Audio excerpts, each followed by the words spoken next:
me llamo Mareva, soy profesora de Oriteiji, de danza tahitiana. Y hoy pues vivo en sur de Francia y hablo francés, soy francesa, hablo también inglés y español. Y no sé por qué, pero cuando hablo español me siento en casa.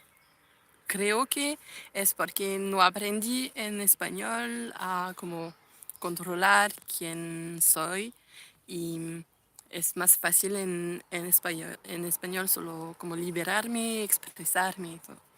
Y el milagro de hoy es que encontré a como 20 minutos de coche de mi casa una, una profesora profesional, artista profesional quien se llama Pamela, de quien da clases particulares de tela.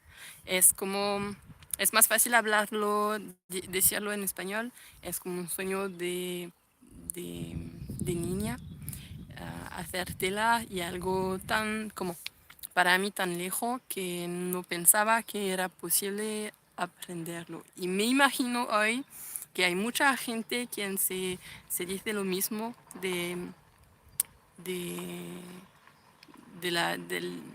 la danza tahitiana que yo enseño.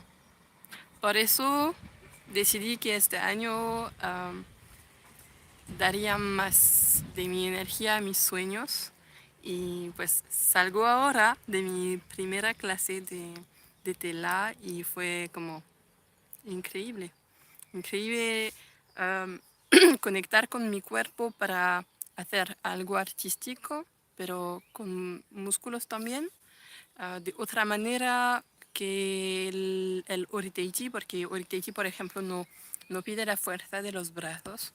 Y ahora sí, ahora tengo que desarrollar mi fuerza, la fuerza de mi cuerpo, pero tengo como un objetivo, tengo una razón para hacerlo, es como bailar en el aire con el tela.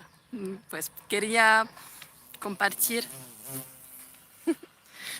quería compartir con vosotros mi energía de niña, muy alegría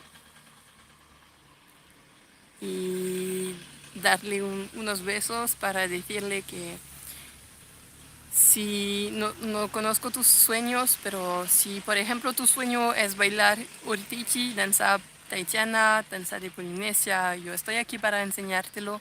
Hay clases sobre mi website disponibles para que aprendes.